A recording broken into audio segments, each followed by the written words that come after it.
మనిషివైతే మనస్సాక్షి ఉంటే దేవుడికి వ్యతిరేకంగా ప్రవర్తిస్తే బైబిల్ చదివినా చదవకపోయినా ప్రసంగం విన్నా వినకపోయినా గుండె తిడతది, నిన్ను నువ్వు చేసింది తప్పు అని తిడతది. అది అదే పౌలు భక్తుడు చెప్తున్నాడు, నీకు చదువున్నా లేకపోయినా, మతం ఉన్నా లేకపోయినా, భక్తి ఉన్నా లేకపోయినా మనస్సాక్షి అది నేను నిలబెడుతుంది అంటాడు. అయితే అలాంటి వాళ్ళు ఏం చేస్తారు తెలుసా, నిరుత్తరులు బయటికి జవాబు చెప్పలేరు కాబట్టి ఏం పని చేస్తారో చూడండి. 21 మరియు వారు దేవుణ్ణి ఎరిగియు ఆయనను దేవునిగా మహిమపరచలేదు, కృతజ్ఞతాస్తుతులు చెల్లింపను లేదు, కానీ తమ వాదనల యందు వ్యర్థులరి.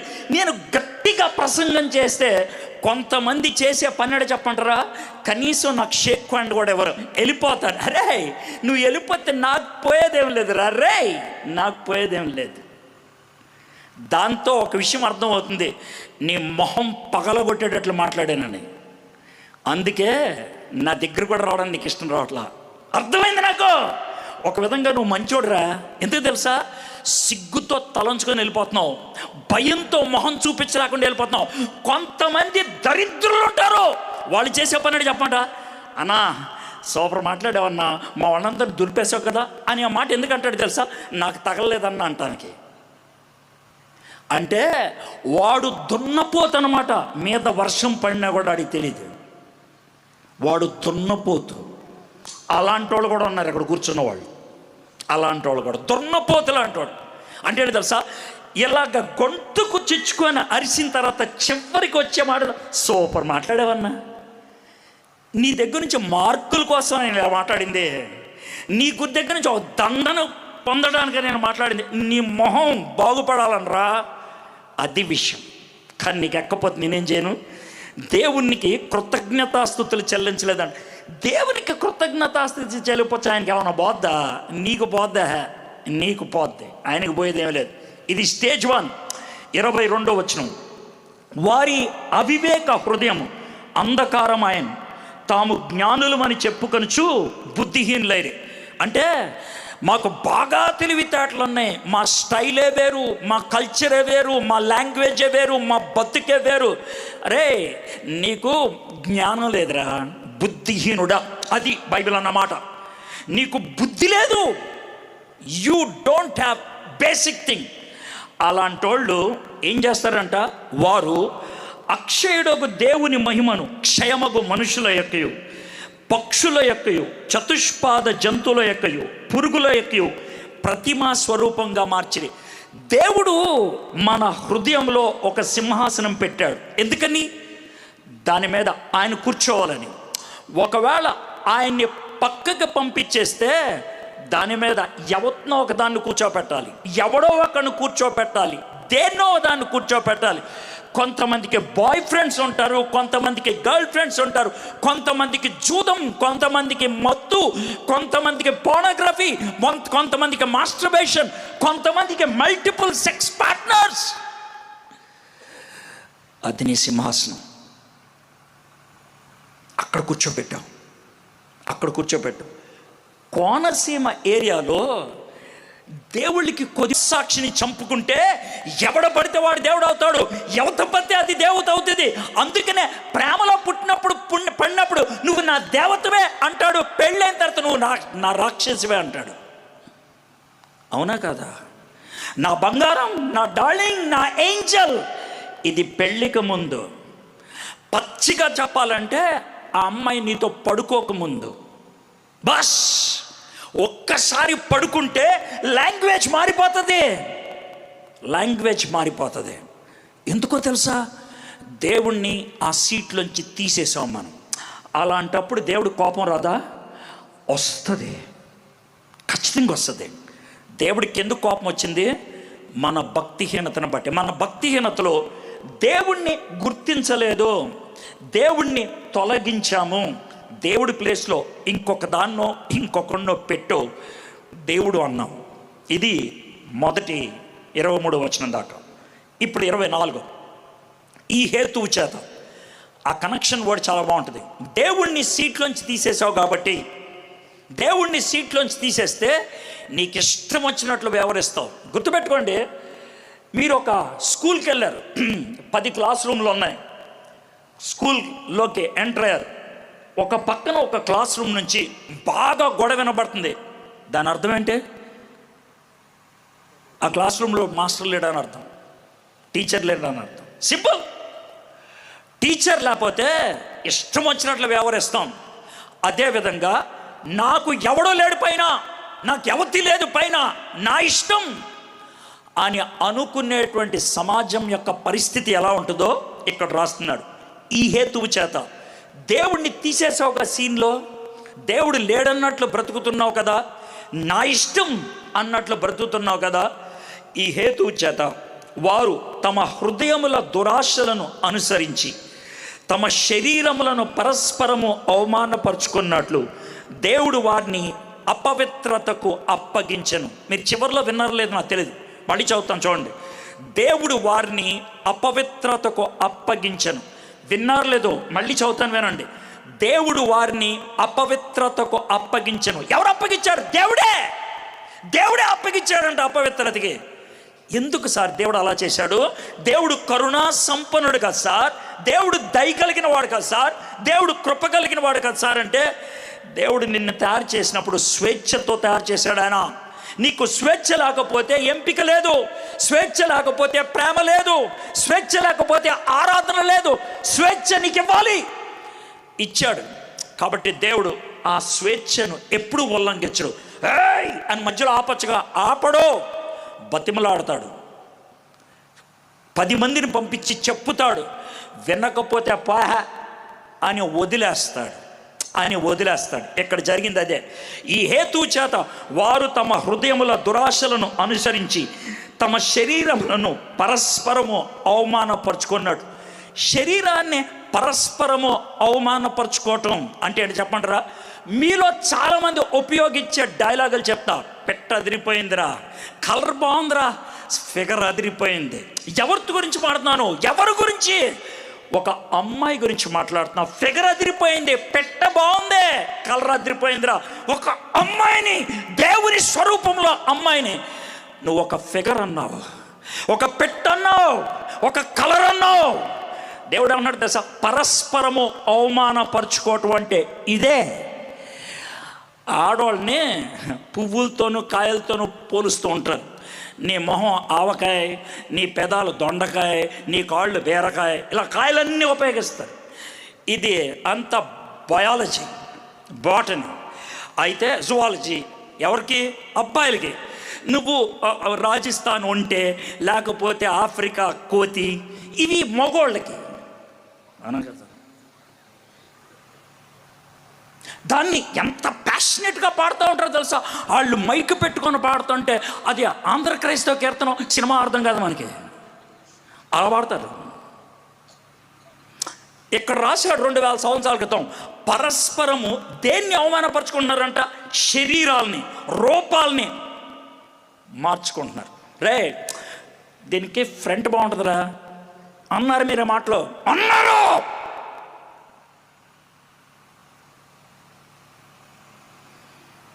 ఆ విధంగా ఎందుకు అన్నారు తెలుసా? దేవుడు మిమ్మల్ని అపవిత్రతకు అప్పగించాడు కాబట్టి. ఎందుకు అప్పగించాడు తెలుసా? నేను అంటా అంటే వద్దురా అంటే వినకపోతే సరిపో అని వదిలేశాడు. జీవితంలో మొదటిసారి సిగరెట్ తాగినప్పుడు వణుకు వస్తుంది. 6 నెలల తర్వాత జోబులో సిగరెట్ పెట్టి ఉంటుంది. మొదటిసారి అమ్మాయికి మెసేజ్ పెట్టాలంటే భయం వేస్తుంది. కానీ 10-15 మెసేజ్ల తర్వాత లాంగ్వేజే మారిపోతుంది. ఎందుకు ఆ విధంగా మారిపోయిందంటే లోనున్నటువంటి మనస్సాక్షి ఆపింది. He has left out, gave up. అది ఎక్కడ ఉంది? 25వ వచనం. నా జీవితం వాళ్ళదే పాటలో, నువ్వే నా దేవుడు, నీ సంక నేను నాకుతా అనలేదు నువ్వు.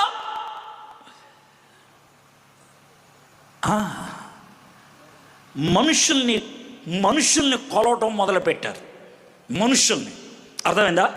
అట్టివారు దేవుని సత్యమును అసత్యమునకు మార్చి సృష్టికర్తకు ప్రతిగా సృష్టమును పూజించి సేవించిరి. యుగ యుగముల వరకు ఆయన స్తోత్రార్హుడై ఉన్నాడు. ఆమేన్. ఇది మొదటి స్థాయి. ఈ స్థాయితో ఆగిపోతే బాగానే ఉంటుంది. రెండో స్థాయికి వెళ్ళారు. చూడండి 20వ వచనం. అందువలన, ఇందాకేమో దేవుడిని వదిలేసావు కాబట్టి వ్యభిచారపు ఆలోచనలు, దరిద్రపు జీవితాలు అది వస్తే, ఆ తర్వాత నెక్స్ట్ స్టేజ్ ఏంటి తెలుసా?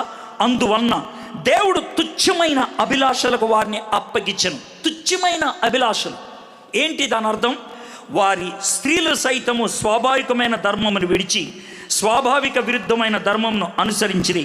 అటువలే పురుషులు కూడా స్త్రీ యొక్క స్వాభావికమైన ధర్మమును విడిచి పురుషులతో పురుషులు అవాచ్యమైనది చేయుచు తమ తప్పిదమునకు తగిన ప్రతిఫలమును పొందుచు ఒకరి ఎడల ఒకరు కామతప్తులైరి.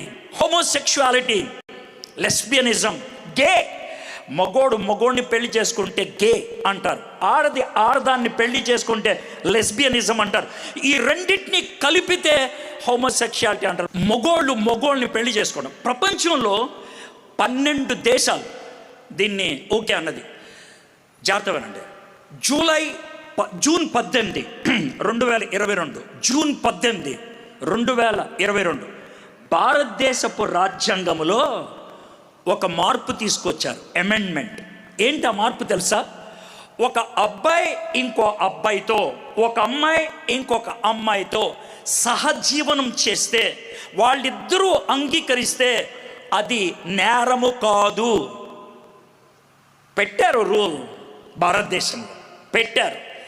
2018 సెప్టెంబర్ 27వ తారీఖున ఒక అమెండ్మెంట్ తీసుకొచ్చారు. ఏమనంటే, ఒక పెళ్ళైన ఆయన ఇంకొక స్త్రీతో, పరాయి స్త్రీతో ఇద్దరి యొక్క అంగీకారాన్ని బట్టి పడుకుంటే అది నేరం కాదు.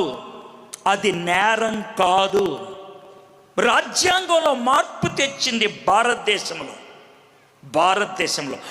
అలాంటి పరిస్థితుల్లో మనం జీవిస్తున్నాం. ఎందుకు వచ్చింది అలాంటి పరిస్థితి? వద్దురా వద్దురా వద్దురా అని చెప్తే అక్కడికి వెళ్ళాం మనం. పైత 27వ వచనం చివరి భాగం చూడండి. పురుషులతో పురుషులు అవాచ్యమైనది చేయుచు తమ తప్పిదమునకు తగిన ప్రతిఫలమును పొందుచు ఒకరి ఎడల ఒకరు కామతప్తులైరి. హోమోసెక్షువాలిటీని బట్టి, గే కల్చర్ని బట్టి, లెస్బియనిజంను బట్టి ప్రపంచానికి వచ్చిన బహుమానం ఏంటో తెలుసా? ఎయిడ్స్. ప్రపంచంలో నెంబర్ 1 స్థానంలో ఉంది ఆఫ్రికా ఖండం. అదొక ఖండం. నెంబర్ 1 స్థానంలో ఉంది ఆఫ్రికా ఖండం. నెంబర్ 2 స్థానంలో ఉన్నది ఒక దేశం, భారతదేశం. ఒకవేళ దేశంగా చూస్తే ప్రపంచంలో ఎయిడ్స్ అతి ఎక్కువ ఉన్నది ఏది అని అంటే భారతదేశం అని చెప్పాలి. మనం ఇది పరిస్థితి. ఎందుకు ఆ స్థితికి వచ్చాం? దేవుణ్ణి తన స్థానంలోంచి తొలగించి నాకు కావలసిన దేవుడిని తయారు చేసుకున్నాను. నా దేవుడికి రూపాన్ని కల్పించాను, నా దేవుడికి ప్రాణాన్ని ఇచ్చాను, నా దేవుడికి స్థానాన్ని కల్పించాను. నేను నాకు ఇష్టమైన వాడిని కొలవటం మొదలుపెట్టాను. ఇది వచ్చినటువంటి పర్యవసానం. ఇక లాస్ట్, మరియు వారు తమ మనస్సులో దేవునికి చోటి నొల్లకపోయారు గనక చెయ్యరాని కార్యములు చేయుటకు దేవుడు భ్రష్ట మనస్సుకు వారిని అప్పగించను. దేవుణ్ణి లాన్ నుంచి తీసేస్తే, నీకు కంట్రోల్ లేకపోతే, బండికి బ్రేక్ లేకపోతే ఏ విధంగా వెళ్ళిపోతుందో, దేవునికి కంట్రోల్ ఇవ్వకపోతే నా బతుకు ఎట్టు కావాలంటే అటు వెళ్ళిపోతుంది. దేవుడు బయట ఉండరే, నాకు ఛాన్స్ ఇవ్వరా, నాకు ఛాన్స్ ఇవ్వరా, నేను తలుపు కొడుతున్నాను రా, తలుపు తీస్తే లోనకు వచ్చి కంట్రోల్ చేస్తాను రా, నిన్ను చేసుకోలేను, నిన్ను కంట్రోల్ చేసుకోలేవు, నేను రావాలి, నువ్వు ఆపలేవు దాన్ని, నేను చాపాలి, నాకు అవకాశం అంటే బయట పెట్టాం, ఏమి ఆపుకోలేకపోయాం. భ్రష్ట మనసుంటే ఏం చేయటం మొదలుపెట్టాం. చూడండి 29. అట్టివారు ఎవరు? భ్రష్ట మనసు కలిగిన వాళ్ళు. ఎవరు? దేవుణ్ణి బయటికి పంపించేసిన వాళ్ళు. ఎవరు? నా ఇష్టం, నేనేమనుకుంటే అది చేస్తా, నా ఇష్టం, నేనేం చేయాలంటే అది చేస్తా, ఎవడు ఎదురు రావడానికి వీల్లేదు అన్నవాళ్ళు ఏం చేస్తారు చూద్దాం. అట్టివారు సమస్తమైన దుర్నీతి చేతను, దుష్టత్వము చేతను, లోభము చేతను, ఈర్ష్య చేతను నిండుకొని మత్సరము, నరహత్య, కలహము, కపటము, వైరం అని వాటితో నిండిన వారే. పక్కనోళ్ళు ఎదుగుతుంటే ఓర్వలేరు, పక్కనోళ్ళు అడుక్కు తింటూ ఉంటే ఇవ్వలేవు, నువ్వు ఇవ్వలేవు. ఎందుకంటే అది లోభము. ఎందుకని ఓర్వలేవు? నీకు ఈర్ష్య. దాంతో మనిషిని కొత్తిపెట్టి పడవో నీకు అంత దమ్ము లేదు, కానీ క్యారెక్టర్ని చంపేస్తావు. మనిషిని నీచంగా చూసి మాట్లాడతావు. మనిషిని హృదయంలో లేకపోతే బాగుండు అని అనుకుంటావు. నరహత్య, కలహము, కపటము, వైరమని వాటితో నిండిన వారే కొండెగాండ్రును, అపవాదకులను, దేవద్వేషులను, హింసకులను, అహంకారులను, బింకములాడువారును, చెడ్డ వాటిని కల్పించువారును, తల్లిదండ్రులకు అవిధేయులను, అవివేకులను, మాట తప్పువారును, అనురాగ రహితులను, నిర్దయులునైరి. లిస్టు 21 పాపాలు ఉన్నాయి ఇక్కడ. 21. ఇందుట్లో ఏ ఒక్కటి నీకున్నా నీకేం చేస్తావు తెలుసా? 31 వచనం, 32. ఇట్టి కార్యములు అభ్యసించువారు మరణమునకు తగినవారు అను దేవుని న్యాయ విధిని వారు బాగుగా ఎరిగియుండు వాటిని చేయుచున్నారు. ఇది మాత్రమే కాక వాటిని అభ్యసించు వారితో సంతోషంగా సమ్మతించుచున్నారు. సిగరెట్ తాగేవాడు ఇంకొకడిని సిగరెట్ తాగమని సలహా ఇవ్వటం చాలా సులభం. సిగరెట్ వాడిని లాగటం చాలా సులభం. అందుకే చాలామంది ఆడితో తిరక్కరా పాడైపోతావు ఆ మాట అంటారు, కానీ ఆడితో తెగరా ఆడిని కూడా నీకు లాగా బాగైపోతాడు అని అనరో. ఎందుకనరో తెలుసా? పాడవటం సులభం, బాగోవటం కష్టం. ఈ లోకంలో పాడైపోతానంటే సలహాలు ఇచ్చేవాడు చాలామంది. మందు కొడతానంటే ఏ మందు కొడితే బాగుంటుందో చెప్తారు. వ్యభిచారం చేయాలంటే ఎక్కడికి వెళ్తే అమ్మాయిలు దొరుకుతారో చెప్తారు. పోర్నోగ్రఫీ అంటే కనుక ఏ సైట్లోకి వెళ్తే దొరుకుతుందో చెప్తారు. నీకు బాగుపడతానంటే అపహాస్యం చేస్తారు. ఉంటావా నువ్వు? ఉండగలవా నువ్వు? ఇది అనేది ఇక్కడ అదే మాట రాశారు. ఇట్టి కార్యములు అభ్యసించువారు మరణమునకు తగిన వారు అను దేవుని న్యాయ విధిని వారు బాగుగా ఎరిగిండి వాటిని చేయుచున్నారు. ఇది మాత్రమే కాక వాటిని అభ్యసించే వారితో సంతోషముగా సమ్మతించుచున్నారు. మనకి క్లబ్బులు, మనకి పార్టీలు జరిగేదేంటి? మందు కొట్టడం, కలిసి చేసేది. రేవ్ పార్టీ, కలిసి డ్రగ్స్ తీసుకునేది. ఈ ప్రాంతంలో ఒక నానుడు ఉంది, ఏంటి తెలుసా? ఆంధ్ర రాష్ట్రంలో ఒక జిల్లాగా తీసుకుంటే అతి ఎక్కువ గంజాయి అమ్ముడుపోయేది ఇక్కడే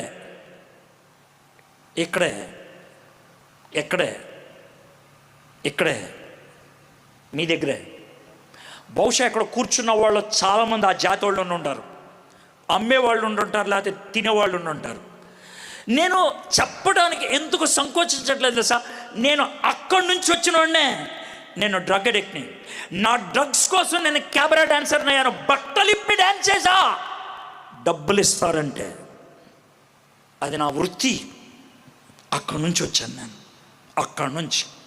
అందుకే ధైర్యంగా చెప్పగలుగుతున్నాను, అందుకే చెప్తున్నాను. ఆ స్థాయిలో ఉన్న వ్యక్తి దేవుడికి చోటిస్తే మార్పు ఎలా వస్తుంది అంటానికి నిలువెత్తు సాక్ష్యం ఇస్తావా? ఈ రాత్రి నువ్వు వద్దని దేవుని బయట పంపించేశావు. ఈ రాత్రి ప్రభువా, నా జీవితం భక్తిహీనమైనది, దుర్నీతితో నిండిపోయింది. ఇందుట్లో పాపాలు చదువుతుంటే నాలో ప్రతిదీ ఉన్నట్లు నాకు అర్థమవుతుంది. ఇలాంటివి చేస్తూ నరకానికి వెళ్తాను నాకు అర్థమవుతుంది. ప్రభువా, నా జీవితం మారాలి అని అడుగుతావా? ఈ రాత్రి ఆయన నిన్ను మార్చడానికి ఇష్టపడుతున్నాడు. ఒక్క వచనం చదివి నేను ముగిస్తాను. 3 పేజీలు ముందుకెళ్ళండి. రోమా 6:23 ఒకే ఒక వచనం నేను చదివి నేను ముగిస్తాను. రోమీయులకు రాసిన పత్రిక 6:23 వచనం. ఏలయనగా పాపం వలన వచ్చిన జీతం మరణం. జీతం అంటే ఏంటి తెలుసా? కష్టపడితే వచ్చేది. జీతం అంటే ఏంటి తెలుసా? నాకివ్వాలి, అది హక్కు. నాకు హక్కు. నాకు ఇస్తావా లేదా? ఎందుకు ఇవ్వవు? నేను కష్టపడ్డాను కదా. అయితే దీంట్లో హక్కుగా మనం పొందగలిగేది ఏంటి తెలుసా? పాపం చేశాం, అది మన పని. మరణం అంటే నరకం, మనకి జీతం. ఇది లైన్ 1.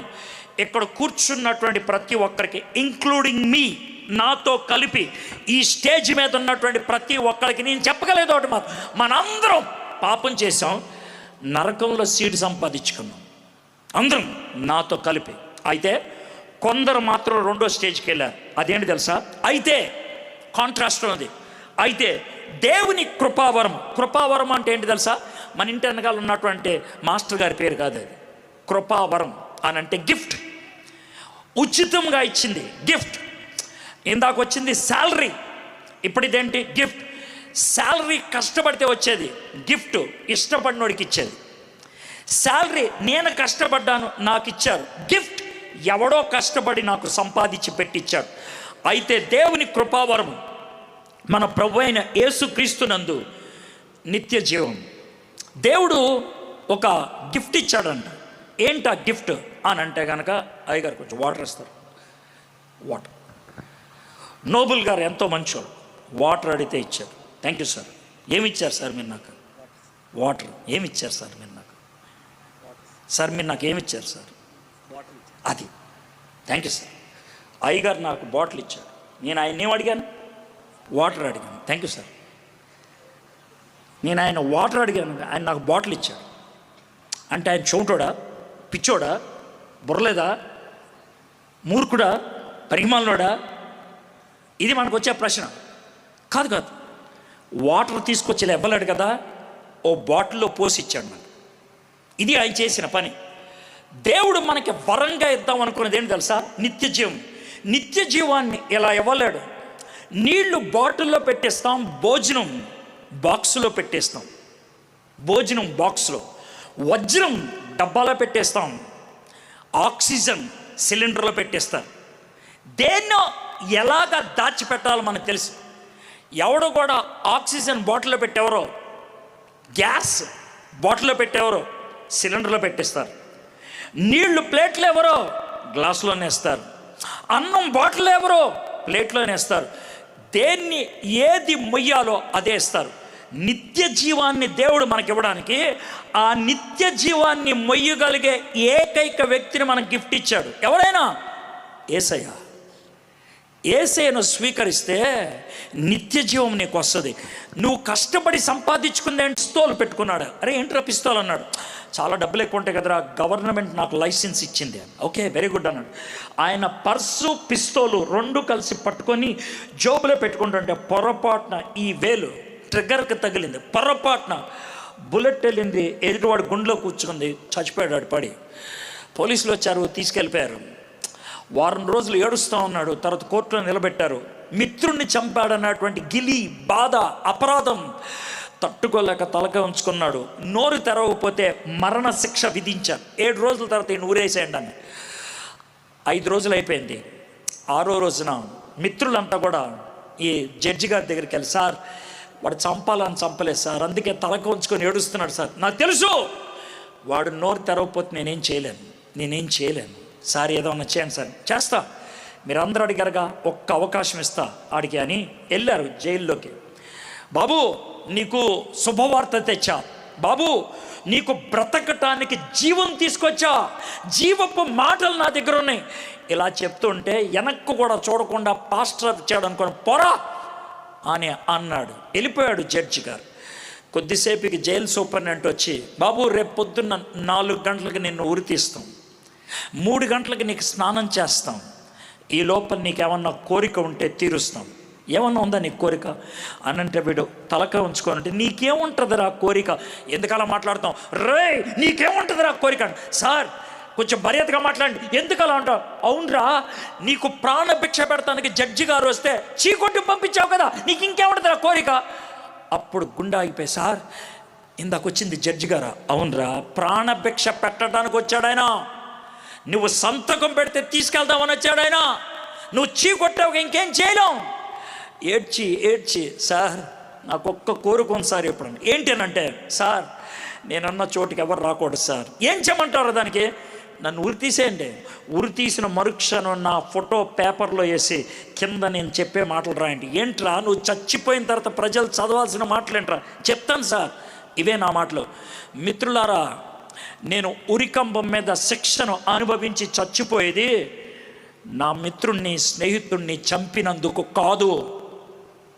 ఉరికంబం మీద శిక్షను అనుభవించి చచ్చిపోయింది నా స్నేహితుణ్ణి చంపిన శిక్షకు కాదు, నా దగ్గరకు వచ్చిన క్షమాపణని చీకొట్టినందుకు. మనందరం పాపం చేసిన వాళ్ళే. బహుశా మీలో చాలామంది నేను చేసిన అన్ని పాపాలు చేయలేదు, మీరు నాకంటే మంచోళ్ళు. కానీ నేను ప్రభు దగ్గరకు వచ్చాను, క్షమాపణ అడిగాను, ఆయన నాకు ఇచ్చాడు. మరి నువ్వు వచ్చావా? లేకపోతే మళ్ళీ ఇలాంటి తలంపు నీకు రాదేమో, ఇలాంటి ఆలోచన నీకు రాదేమో, చస్తే నరకానికి వెళ్ళిపోతావేమో. ఆలోచించు, అవకాశం నీకు ఇస్తున్నాడు దేవుడు. నిరుత్తరులై ఉన్నారు, రేపు పొద్దున్న నోరు తెరిచి మాట్లాడటానికి ఉండదు. ఈ రాత్రి ఆలోచిస్తారా? తలంచండి, కళ్ళు మూసుకోండి, చిన్న ప్రార్థన చేసుకుందాం. ఈ టైంలో ఎవరు లేవద్దు. ఒక 2 minutes మనల్ని మనం పరీక్షించుకుందాం. దేవుణ్ణి సీట్లోంచి తీసేసాం, మన ఇష్టం వచ్చినట్లు వ్యవహరించాం. దేవుడు సీట్లో లేడు. వ్యభిచారము, స్వలింగ సంపర్కము, భ్రష్టత్వము మనకు వచ్చేసింది. ఇప్పటికి కూడా దేవుడు నీకు ఇష్టమైతే, నువ్వు అనుమతిస్తే నీ జీవితంలోకి వచ్చి బాగు చేస్తా. నేను బలవంతం చేయను, బతిమలాడతాను. భక్తిహీనత, దుర్నీతి పేట్రేగిపోతున్నటువంటి ఈ సమాజంలో పాపాన్ని ఏమాత్రం పాపంగా చూడలేనటువంటి సంస్కృతిలో మనకిష్టం వచ్చినట్లు జీవించేటువంటి వ్యవహారాల మధ్యన యేసయ్య మనకు అవకాశం ఇస్తున్నాడు. నీకు బహుమానంగా నీ హృదయంలోకి నేను వస్తా, నన్ను అంగీకరిస్తావా? Will you accept me? ఈ రాత్రి యేసయ్య నిన్ను అడుగుతూ ఉంటే, నీ హృదయంలో కాస్త బాధ ఉంటే, నీ మనస్సాక్షి నిన్ను నొప్పిస్తూ ఉంటే, నీకు అపరాధ భావం ఉంటే, ప్రభువా నా హృదయంలోకి రండి, నన్ను క్షమించండి, నా జీవితాన్ని మార్చండి. ఈ రాత్రి మీరే మాట చెప్పడానికి ఇష్టపడుతున్నారా?